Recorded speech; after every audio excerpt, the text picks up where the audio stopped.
Hello guys, this is Debojyoti and today we have a very special guest with us. She's an Israeli actress. You saw her in films like The Fifth Heaven, Asia. Alena Yiv, how are you, Alena? I'm great. Thank you very much. Really nice to hear from you. Absolutely, always nice to talk people outside of my cultural periphery. So, Elena, what I try to do in these interviews is I try to know the person behind the artist. We all see the artist on screen, but what I really try to do is know the person, how they grow up, like what shaped them to be the person, the artist they are. So, Elena, you grew up, you were born in Russia, right? You were Yes. born. I don't think it was even Russia at that. It was Soviet Union at that time. Before I think you moved to Israel. So how was like growing up in Russia? I think it probably in 80s, I guess. Actually, I have a happy childhood. I believe it's because of my parents. They really give me the feeling that a huge future in front of me, and I felt safety and loved. So I don't know. It was a lot of traveling in nature, a lot of traveling in the big cities. So I really have warm memories from this time. But still, then in the 90s, then was exactly USSR was crashed and became to separate countries. So it was really tough time, and that's one of the reasons that we started to think all our family about the next move, what we're gonna do. And because my mom is Jew, it was really a possibility to come to Israel, where all the Jewish people live, and that's what we did. That's what I did alone as a teenager, but actually it was a family decision. So I moved here. Most of my life I'm already in Israel, so I maybe have Russian background, but I'm in Israel. Absolutely, yes, you are Israeli. And so you grew up in Israel. So you moved to. So you grew up in Russia and you moved to Israel just after the fall of Soviet, the USSR, right? Yes. So when you moved to Israel, now obviously Russia is a gigantic country, and I think you're from the so you're from the Saint Petersburg side, right? Yes. Yes.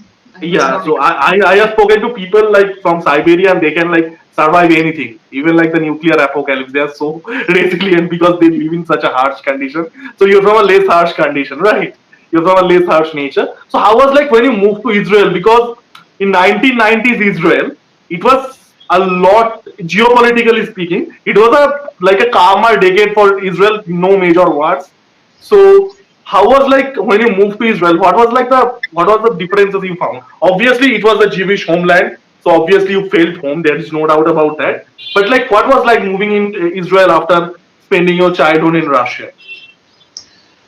No, it was started as a mixed feelings all the time, and it's continued till now. When I'm most of my life I'm here because it's complicated country. It's a lot of meetings of east and west, and I don't know. It's a lot of socialism elements in this country, but another side very capitalistic. It's very strange and sometimes really how to difficult to be oriented.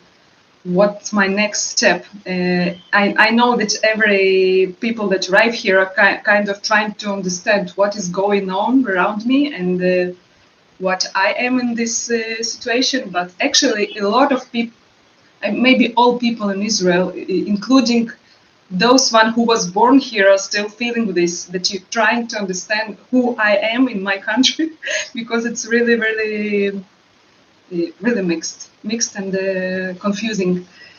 Uh, Especially climate, it's really it's really kind of endless summer all the time, very hot. It's really one of the difficult ways to go through when you came from the country when you have a winter, summer, a spring.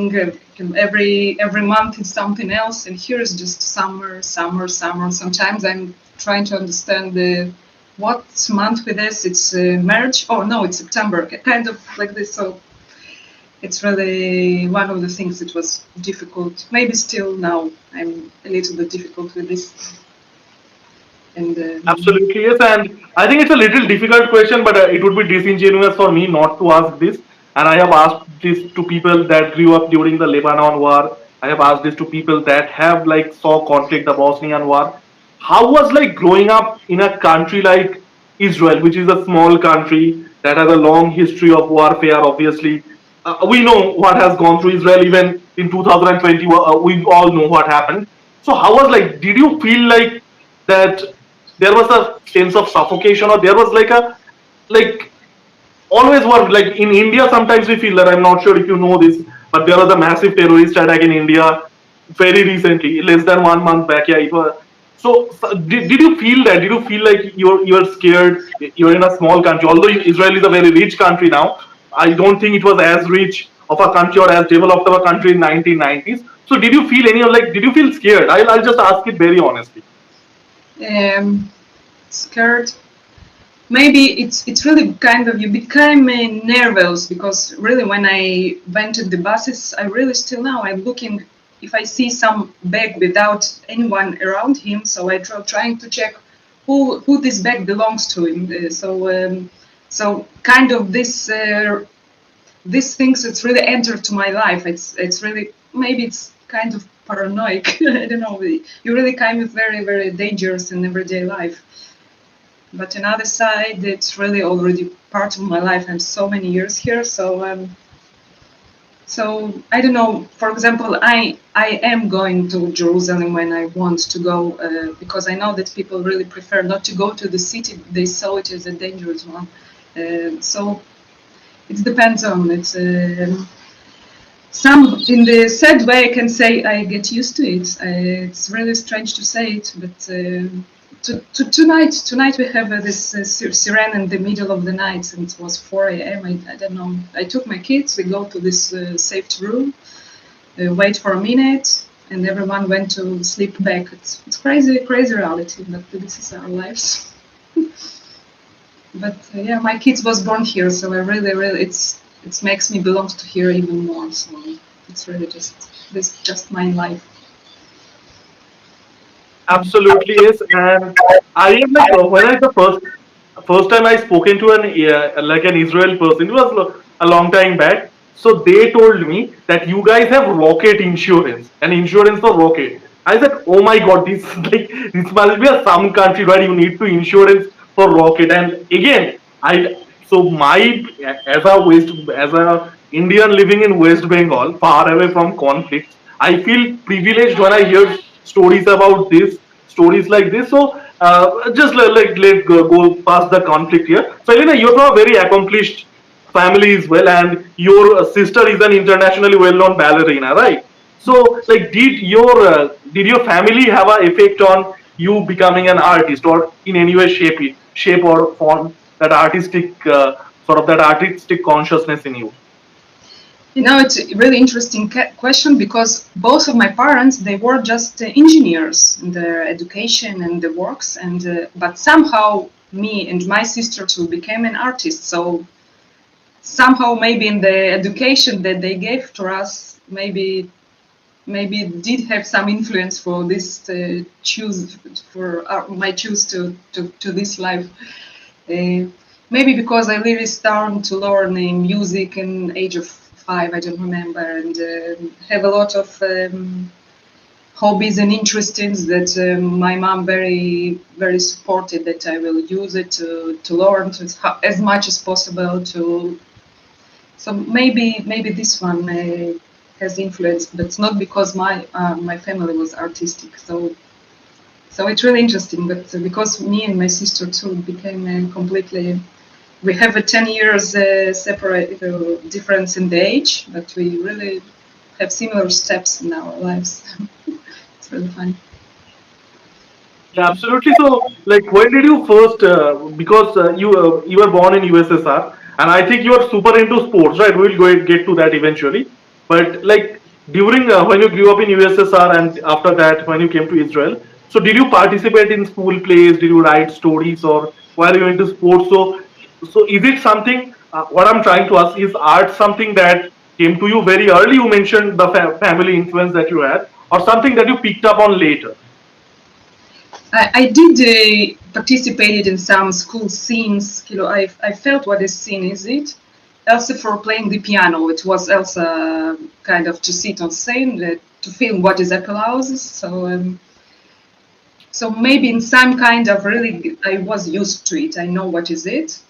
but it wasn't. I can say that it was really my dream or something that to be on stage all my life. Um, I just felt natural to be on stage. I don't know, and but it's I really as a profession it really came much more later. I think really first big role was Blue Natalie. I was 30. It's really kind of late. I have some few short movies before, but it actually was like for friends, for colleagues. I still didn't describe myself as an actress. And only after Blue Natalie and all the feedbacks that I've received, understand that, okay, maybe this is my way. So, Absolutely. And I think you studied maths, right? yeah, You yeah, I really, pursued maths. So maths and cinema doesn't go hand to hand, right? So how did you transform yourself from a potential mathematics, and we lost you out there, to actress? So what was your journey? Like, okay, I'll stop doing maths and I'll just act. How did that switch happen?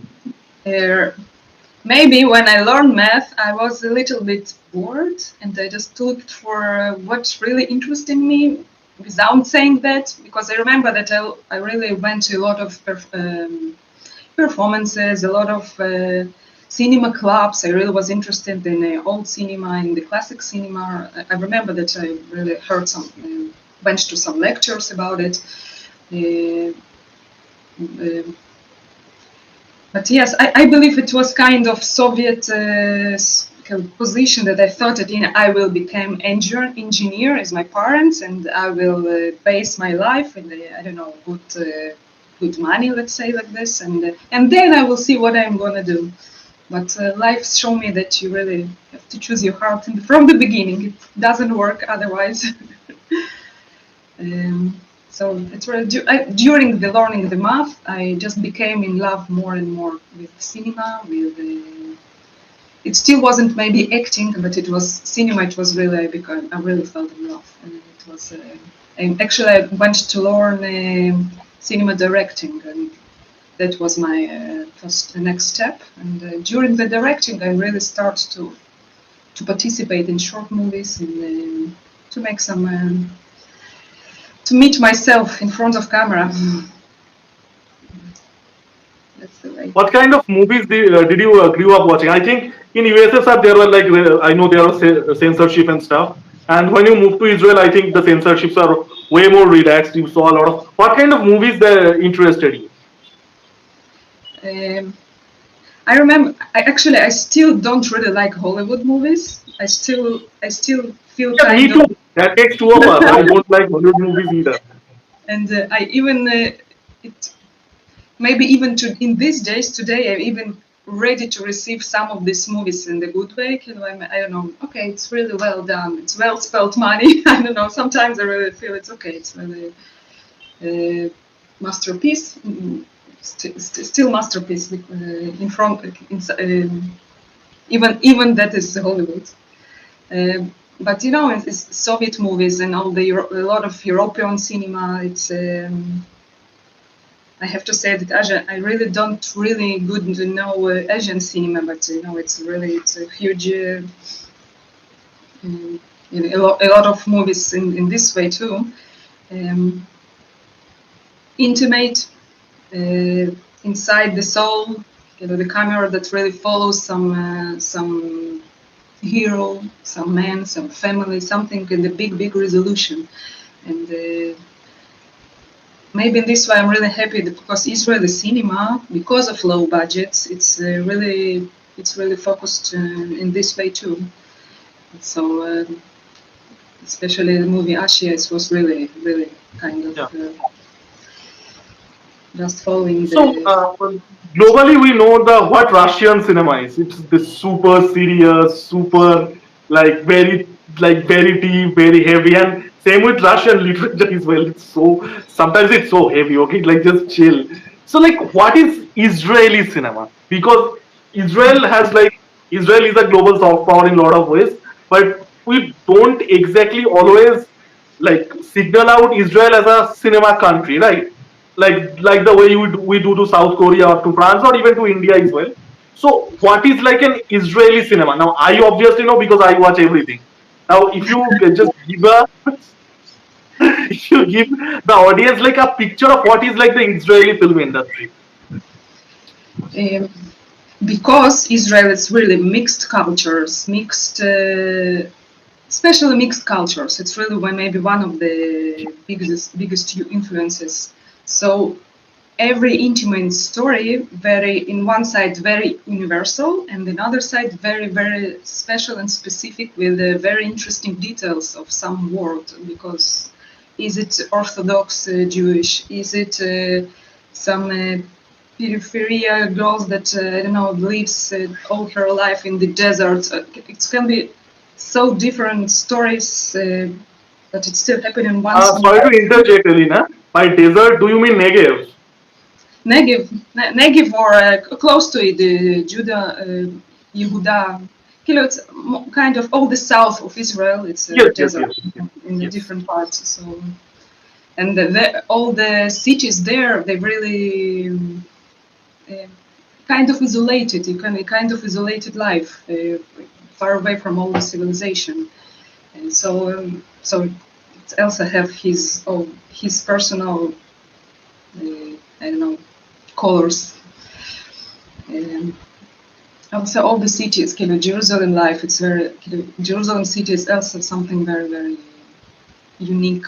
So if you take someone who lives in Jerusalem, it can be really very different stories, but still in this one big city. Um, Yes. and so it's just Yes. personal, and very colorful. That's maybe. Okay. Yeah. So, Elena, now we have talked about the Russian cinema and the Israeli cinema as well. Now let's get back to your journey. So you are obviously doing mathematics. Like, what was your journey to becoming an actress? Now you obviously told that you were always interested in art because of your parents, as well as also because of your sisters as well. So, like, what was the journey, and like, what is the path a Israeli person in Israel? Because it's different in India. That's why I'm asking. Like, if you want to make a short film, or if you want to make a movie, or if you want to pursue a career as an actress, like, what was your path? Let's talk about your path first. Uh, I think especially me, my case is I'm love to enter the back doors. Maybe this is my story, because also when I became to theater, I have a few years in the theater too.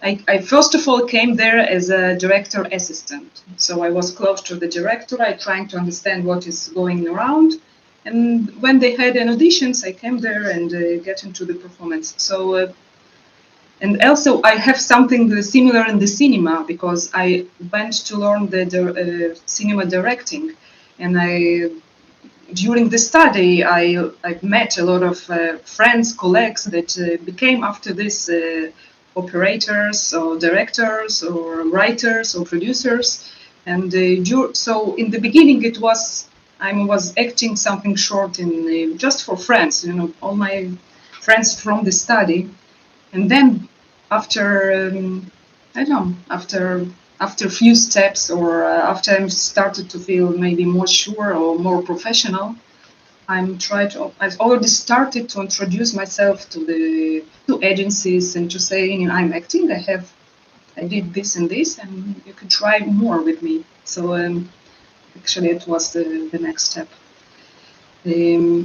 But as I know, film schools, both for directing and more for acting, what they really helps, it's just to make the connections with the people.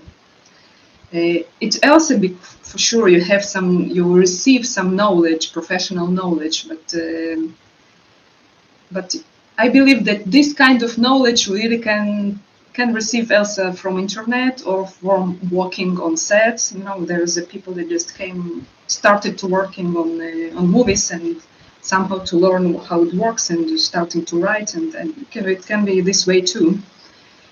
But all these connections, they really can help you in the next step, because if you write something, you can to hear the opinions. Is it good or bad with your friends, or to ask for your friend, the director, that maybe you can be to make this movie together. All these co-productions from with your previous students. So this is the way. So what I really think, after all, you just have to be inside with the passion. So after all, it can be during cinema school, or you can start to work on movies, and this way to know people and the process. And sometimes it happens also out of the blue. I know this story too. That people worked in high tech and somehow decided to write something and to shoot.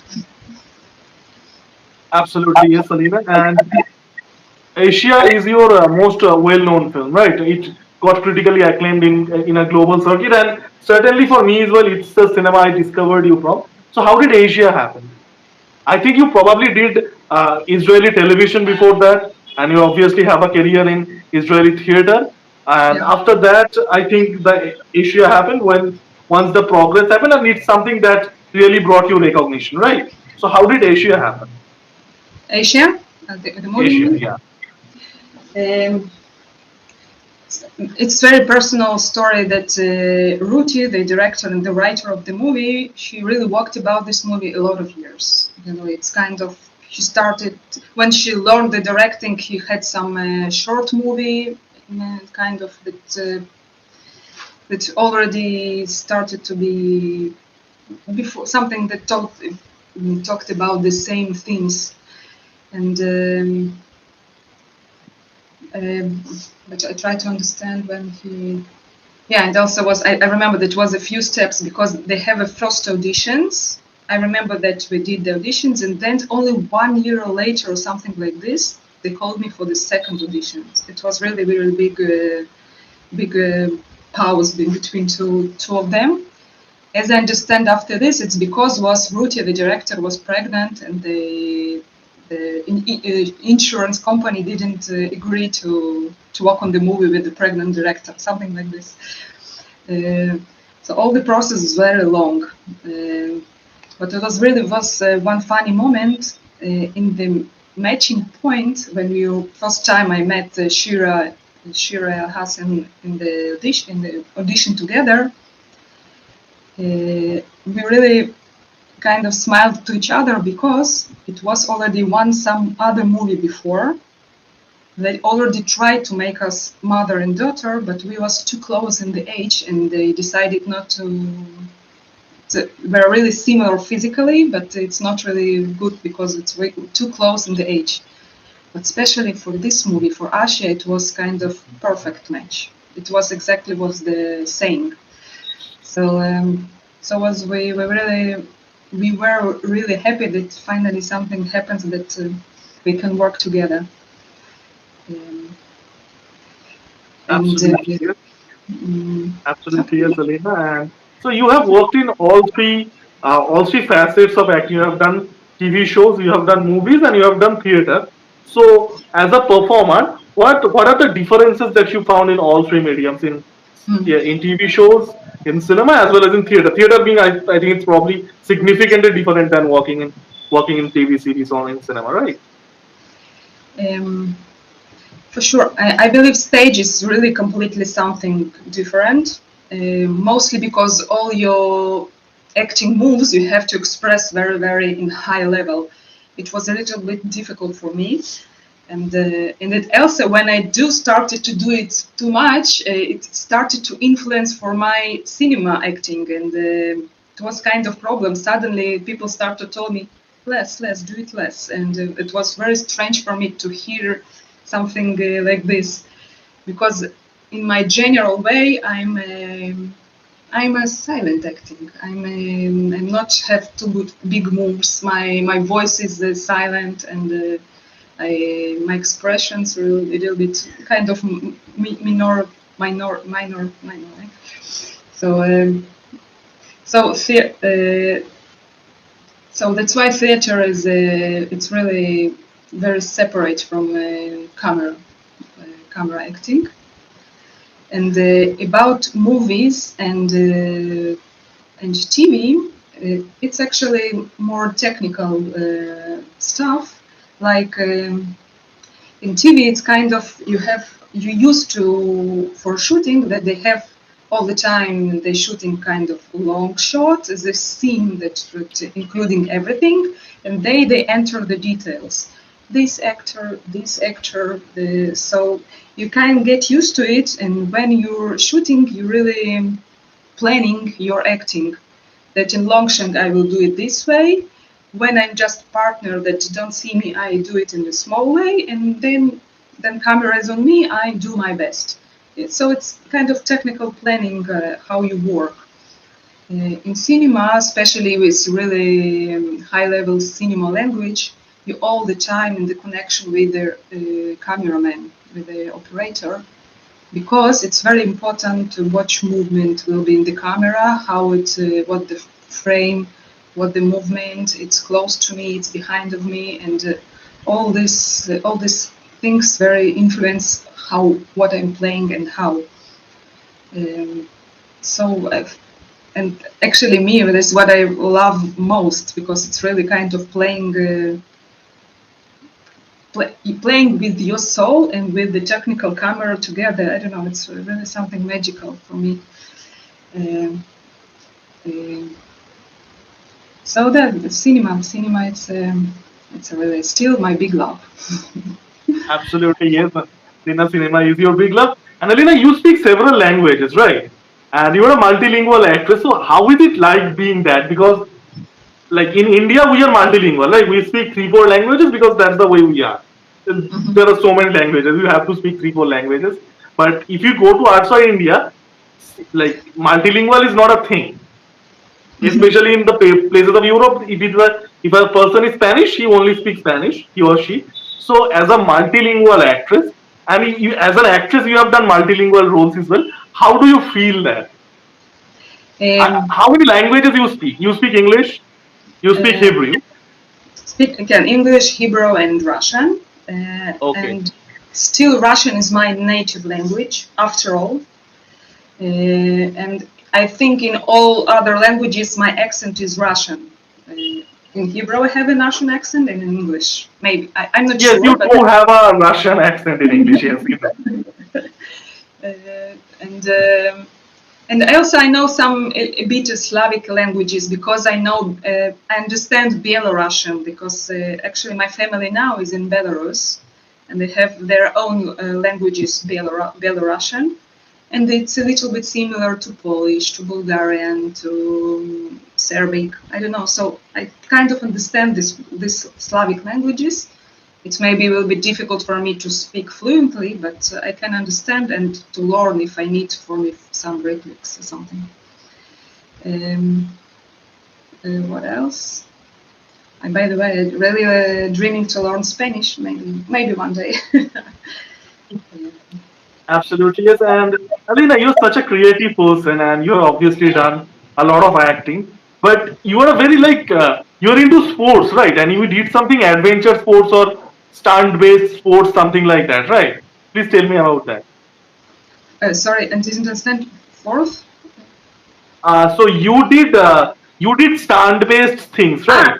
Yeah. Yeah, stunt-based things. So tell me about that. So from mathematics to cinema to how the hell you ended up in stunts, the stunts-based sports. So, it's kind of, it was both my love to sport that I have all my life and my love to cinema. And once I saw the advertisement for the school for stunts, for stunt men and women, and I was really exciting, and I went to know what it's talking about. And actually, in this way, I met the stunt director, Dimo Smolovsky, that made most of the stunts in Israel, I believe. And it was very funny because they decided not to open this school, but because all the people that came to there, they started to work with them. So it was like kind of step by step. Something in the beginning was something really easier, like to fall down in some advertisement or something, and from time to time, Dima saw that what I'm really doing good is kind of stand with acting, because sometimes you have to fall down with to be frightened or or you have to run away with a kind of panic. Oh, what just need some acting elements. Really, that's most of the time they ask them to do it. I try again. Actually, I stopped to do it when I became pregnant. It was really that was the decision. That's okay. Maybe it's enough. But I try to understand. Yeah, kind of 10 years. Kind of 10 years. I was worked together, and it was together with my acting. How dangerous was it? I'll have to ask this question. How dangerous? What was the percentage of risk? Um, I try to understand if it was really dangerous in any moment, maybe, but actually, it really depends of two things. One of them that you have to trust all your partners because the partners they actually make you to be sure they hold you with some I don't know. Boxes. I don't know all the tricks. It depends on a lot of people that walks around. Yes, And, yes. but another side, it's really my personal physical abilities. So I think till I was sure about both of these things, I continued to walk. And I remember when I became pregnant, we have some a bit difficult trick that I have to fly away around some car and fell down. I remember that I did it, and I first time for my life I felt that I'm feeling not sure that what I'm doing. I believe it was because I became pregnant. You really Yes, became yes. something else in your head. So understand. I have to stop it. Yeah. Absolutely, yes, Alina. I can understand it. You're excited, and it obviously did not hurt you in a major way. You're still here in one piece. So, Elena, you're a very creative person, right? And you have achieved a level of fame, a level of success as an actress. And you told me that you also made short films and stuff. So, do you have any plans to like go behind the camera or maybe write or direct a film? Because you're a very creative person. I think it's something that you definitely like flirted. You have flirted with this idea, right? I can like see this in I your face. it's really kind of interesting because I don't have any special idea that I'm dreaming of, but I really so many people telling me this. You have to direct something that I really start to believe in it and and starting to think that maybe one day it will happen. Um, you know what? I don't really about directing. I don't have really some special plans. In Israel, the way to direct something is actually to write something and then you can direct it. Actually, I don't know. Not in every country is in this way, but in Israel somehow you have to write. And I'm not really a writing person, so let's see. Um, but anyway, about acting, I still I exactly right now have some big audition. Somehow my career is looking like one of the few years I have some big role that took from my life kind of 2 or 3 years of of thinking about it and living it. So now I'm preparing for the next role. Not something special. I'm preparing for the auditions and let's see what will happen. Um, like this. Absolutely, Alina. And since you have like already achieved a place in Israeli cinema, do you have any like any wish to go out, or maybe you already mentioned you hated Hollywood, and so Hollywood or European cinema. Do you have any plans to like maybe try a role there if a good role comes? Have you given a thought about that? Actually, it will be really interesting for me for some international co-production. It sounds me for me really interesting experience, and maybe this one is really I hope will happen one day. Um, Hollywood, okay, Hollywood, but okay, Hollywood. I prefer, It is the saying. I have like it is just like funny that you hate Hollywood because there is a saying in America, and it's kind of like the Jews run Hollywood, right? You have heard this saying. Jews run Hollywood. You hating it so counterintuitive. Um, it's exactly. Absolutely. Yeah, go ahead, go ahead. No, but just because I think I'm personally very non-capitalistic person, and Hollywood is very capitalistic. That's maybe my problem with it. Kind of Abs- what you put in your preferences, and that's fine. Absolutely, absolutely, yes, Alina. And what are the future projects that we will be seeing you in?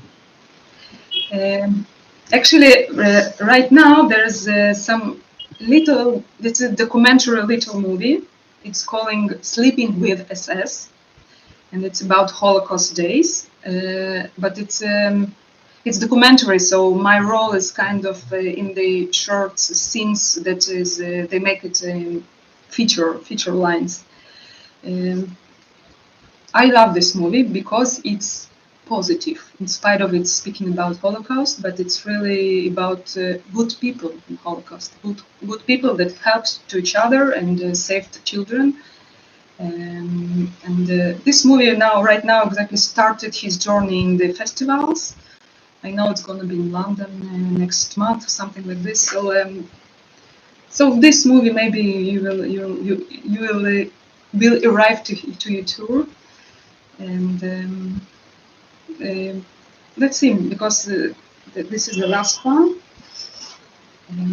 No, otherwise just auditions that let's see that will be born. Absolutely, yes, Alina. And yes, like in India, geopolitically speaking, the two countries that always support us, regardless of what, are Russia and Israel, right? And you're basically two in one. So this is like the strongest. And I have spoken to a lot of people that like people in India, we love Jewish people, right? And I've spoken to them, there would be anti-Semitism. India is like the least anti-Semitic place. People love Russians and people because of the geopolitical supports that you guys have given Russian Federation as well as Israel. There is like a lot of goodwill among you. Thank you so much, Alina, for doing this, and I wish you all the very best your future projects. And yes, please don't do the extreme sports thing and stay in one piece.